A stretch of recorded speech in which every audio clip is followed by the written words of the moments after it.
Mr. President, at a time when we spend some $300 billion a year importing oil from Saudi Arabia and other foreign countries, at a time when this planet is struggling with global warming and all of the extreme weather disturbances that we see and the billions of dollars that we are spending in response to these extreme weather disturbances, we need to move toward energy independence. We need to reverse greenhouse gas emissions.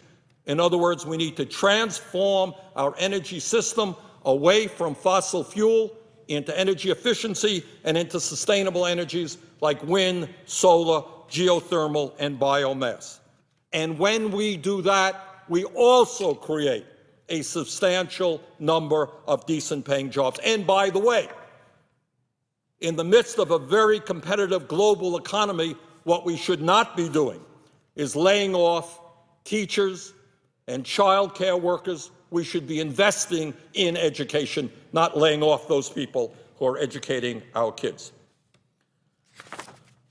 Mr. President, I know that there is a lot of discussion on the floor with regard to the national debt, almost $16 trillion, the deficit, over $1 trillion. That is a serious issue, and we've got to deal with it. But my view is a little bit different than many of my colleagues in terms of how we deal with it. Mr. President, I think most Americans understand the causation of the deficit crisis. And that is President Bush went to war in Iraq and he went to war in Afghanistan. And you know, he just forgot something. We all have memory lapses, don't we? Go shopping and we forget to buy the milk or the bread. He had a memory lapse. He forgot to pay for them. A couple of $1 trillion, and he forgot to pay for them.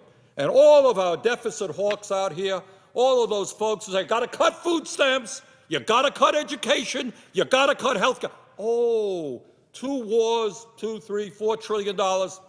Hey, no problem at all. And for the first time, as I understand it, in the history of this country, we went to war, which is an expensive proposition, and at the same time, not only did we not raise the money to pay for the war, we went the other way. We decided to give huge tax breaks, including to the wealthiest people in this country.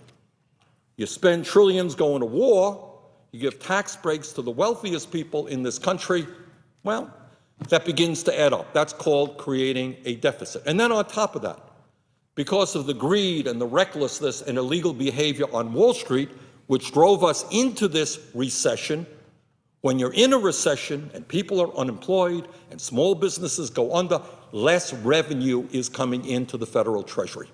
If you're spending a whole lot, less revenue is coming in, you have a deficit crisis. Now, some of my Republican friends, and some Democrats, I should say, they say, well, maybe we should have paid for the war. Yeah, you're right. Maybe we shouldn't have given those tax breaks to the rich. Yeah, maybe you're right. But be that as it may, we are where we are, and we need deficit reduction, and we know how to do it. We're going to cut Social Security. And my friends back home, when you hear folks talking about Social Security reform, hold on to your wallets, because they are talking about cuts in Social Security. Nothing more, nothing less. They're talking about something, I don't know about Minnesota, Mr. President. In Vermont, nobody has heard of the concept called chained CPI. Every place I go, I ask them. People don't know. What chained CPI, which is what they're trying to pass here, is the idea, and I know senior citizens back home are going to start laughing when I say this. It is the belief that COLAs for Social Security are too high.